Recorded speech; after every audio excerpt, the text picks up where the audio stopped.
మనిషికి లైఫ్లో major expenses ఎక్కడైతే ఉంటాయో ఎడ్యుకేషన్ లాంటిది, హెల్త్ కేర్ లాంటిది అక్కడ ఫ్రీగా ఉంది. ఎగ్జాక్ట్లీ. సో మన ఇండియాలో ఒక్క హెల్త్ బిల్లు వల్ల రోడ్డు మీదకి వచ్చిన కుటుంబాలు ఎన్నో ఉన్నాయి. పిల్లల చదువుల కోసమే లైఫ్ అంతా కరిగిపోయేలా కష్టపడే పేరెంట్సే మన భారతదేశం అంతటా ఉన్నారు. ఒకవేళ రోడ్డు మీద ఉన్న గుంత వల్ల ఒక మనిషి చనిపోతే ఆ మనిషికి ఇన్సూరెన్స్ ఇస్తున్నప్పుడు గవర్నమెంట్ వీళ్ళు ఆల్రెడీ ట్యాక్స్ పే చేశారు, ఆ ట్యాక్స్ పే చేసిన రోడ్డు మీదే చనిపోయారు, దానికి మేము బాధ్యతగా ఉంటాము అని చెప్పి బాధ్యత తీసుకుంటుందా? లేదు. ఓట్ బ్యాంక్ని దృష్టిని పెట్టుకొని ఇలాంటి మేనిఫెస్టోస్ ప్రిపేర్ చేస్తున్నారు అంటే మేబీ పబ్లిక్ వాంట్స్ దట్ కదా. పథకాలు రకరకాలు అన్నీ కూడా ఆఫర్ చేస్తుంటారు. ఎలక్షన్కి ముందు మేనిఫెస్టోని ఇస్తుంటారు కదా, మాకు ఓటు ఇస్తే మీకు ఇది ఇస్తాం అది ఇస్తాం అనేది. I have a simple doubt, అది లంచం కదా? Welcome to Aadan media. ఈ రోజు మనతో రేవంత్ చల్లమల్ల గారు ఉన్నారు, NISM and CRISIL certified wealth manager. So ఆయనతో మనం మాట్లాడి ఈ టాక్సేషన్ గురించి పూర్తి విషయాలు ఈ వీడియోలో తెలుసుకుందాము. హాయ్ రేవంత్ గారు. హలో అండి. సో ప్రస్తుతానికి రీసెంట్గా మనం చూసాము నిర్మలా సీతారామన్ గారు మన ఫైనాన్స్ మినిస్టర్ పాప్కార్న్ పైన ట్యాక్స్ అని, దాని తర్వాత మనం కార్ని రీసేల్ చేస్తున్నా కానీ డెప్రిసియేషన్ పైన మార్జిన్ పైన ట్యాక్స్ అని చెప్పారు. దీని గురించి కూడా చాలామంది కన్ఫ్యూజన్స్ ఉన్నాయి. సో మళ్ళీ దాని తర్వాత ట్రోల్స్, మీమ్స్ అనేది మనకు సోషల్ మీడియాలో స్టార్ట్ అయ్యాయి అనమాట. మనము సంపాదిస్తున్న ఇన్కంలో ఆల్మోస్ట్ 40 to 45% ట్యాక్స్ గవర్నమెంట్కి కడుతున్నాము. దాని తర్వాత మళ్ళీ మనం ఏదైనా ఒకవేళ పర్చేస్ చేస్తే మళ్ళీ GST ఇలాంటివి ఉంటాయి. సో టోటల్గా నెగిటివ్గా ప్రస్తుతానికి అట్మాస్ఫియర్ అనేది మార్కెట్లో ఉంది. సో దీనిపైన మీ అభిప్రాయం ఏంటి? మీరు టాక్సేషన్ని ఎలా చూస్తారు? గవర్నమెంట్ చేస్తుంది కరెక్ట్ అంటారా లేదంటారా? చేస్తే ఎలా చేయాలంటారు? టాక్సేషన్ ప్రతి దేశానికి అవసరమే. టాక్సేషన్ లేని దేశం అంటూ ఈ ప్రపంచంలో లేదు. ఇన్ఫ్యాక్ట్ కొన్ని వెస్ట్రన్ కంట్రీస్లో అయితే ఇండియాతో పోలిస్తే డైరెక్ట్ టాక్సేషన్ అనేది కొంతవరకు ఎక్కువగానే ఉంటుంది. ఓకే.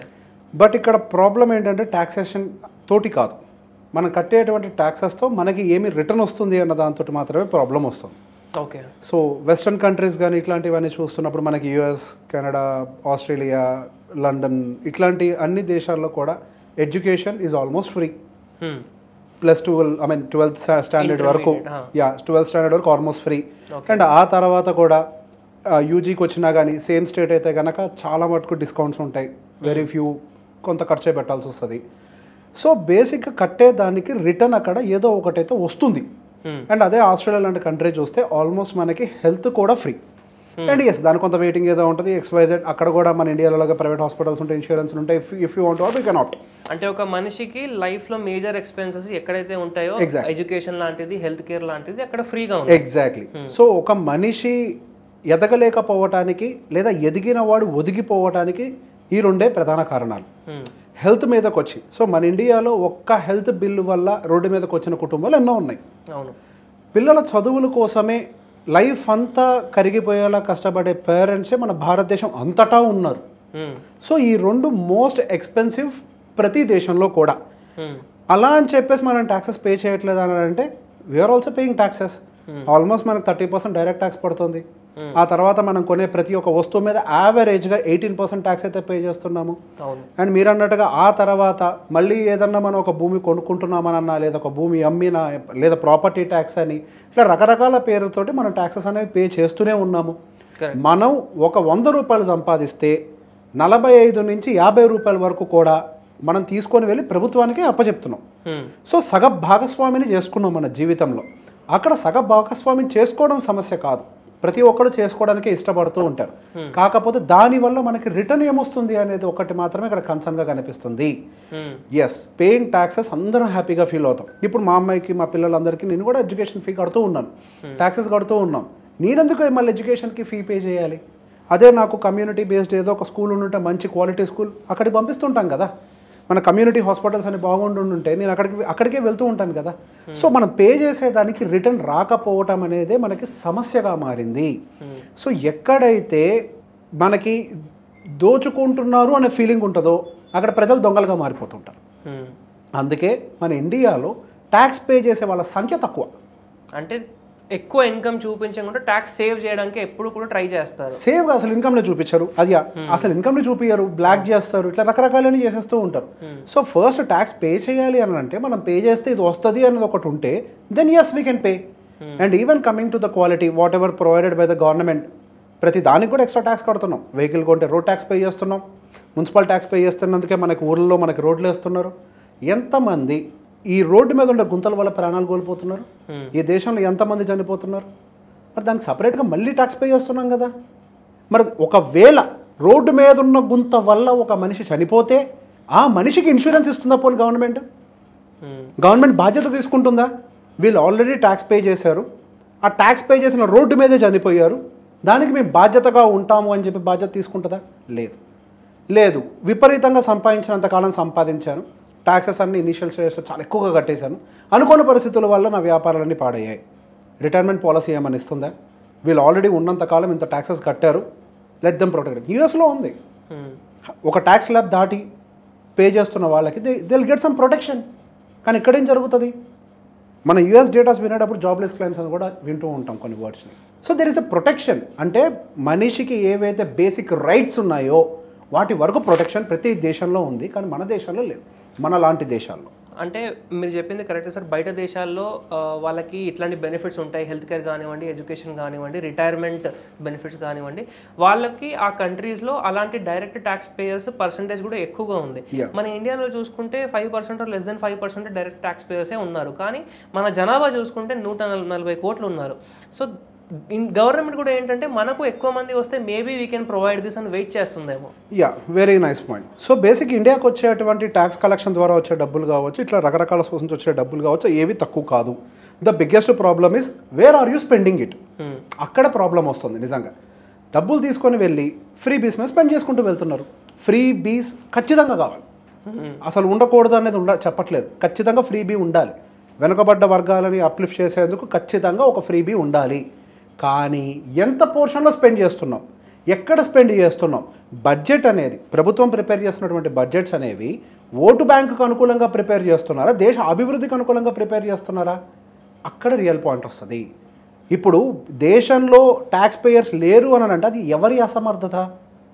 ట్యాక్స్ పేయర్ని తయారు చేసుకోలేనిది ఎవరు?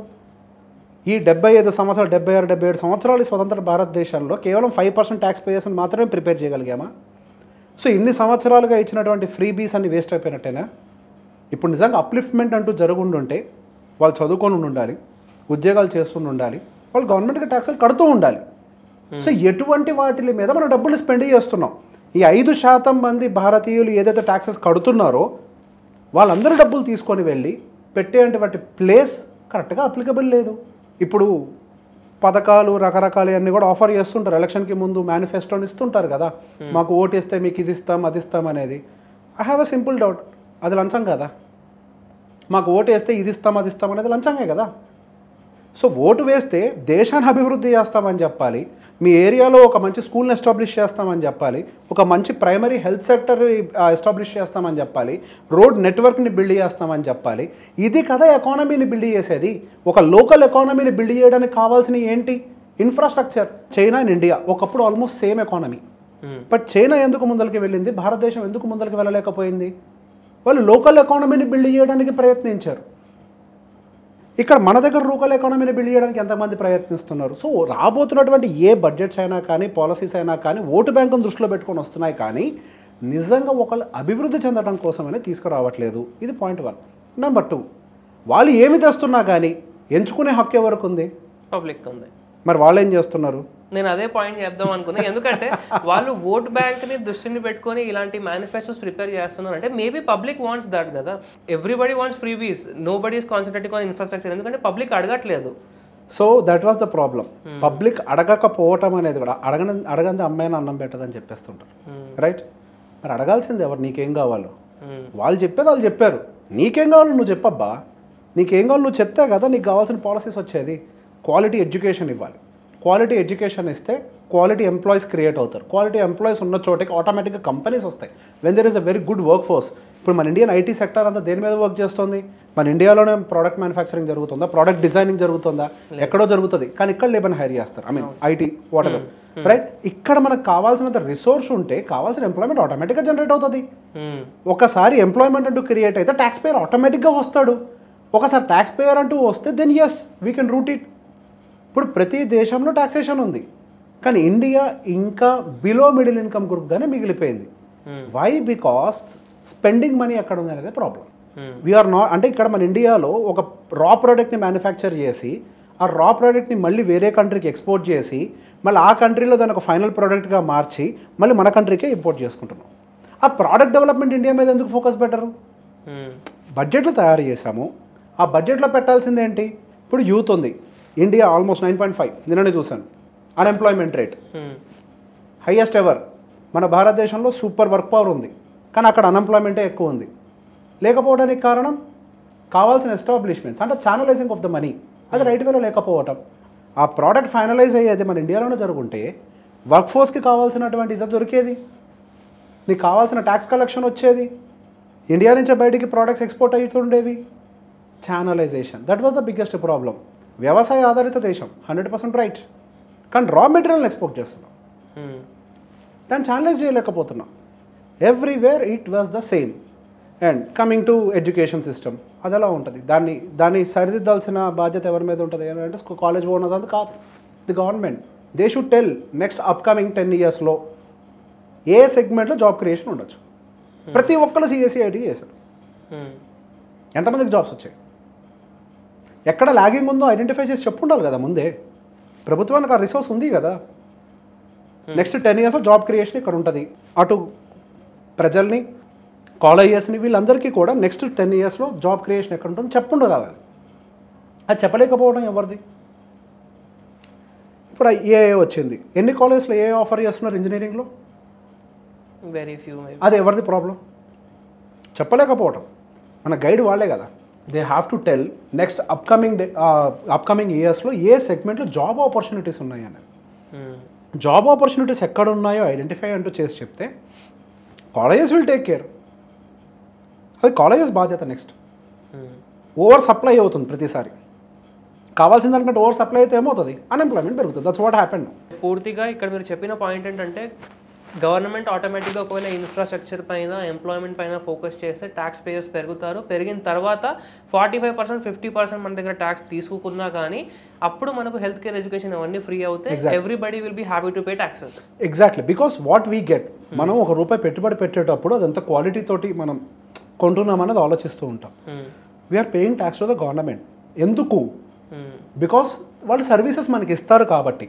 అది ఏ క్వాలిటీతో ఇస్తున్నారు అనేది ఇక్కడ సమస్యల. క్వాలిటీ సర్వీస్ వస్తే there is no problem in paying కదా. ఓకే, హ్యాపీగా పే చేసుకుంటారు. ఈవెన్ యూఎస్, యూకే అన్ని చోట్ల పే చేస్తున్నారు కదా. చాలా మంచి ఇన్సైట్స్ ఇచ్చారు రేవంత్ గారు. సో ఇలాంటి ఇంట్రెస్టింగ్ ఎపిసోడ్స్ కోసం చూస్తూ ఉండండి Aadan media. Thank you sir. Thank you అండి.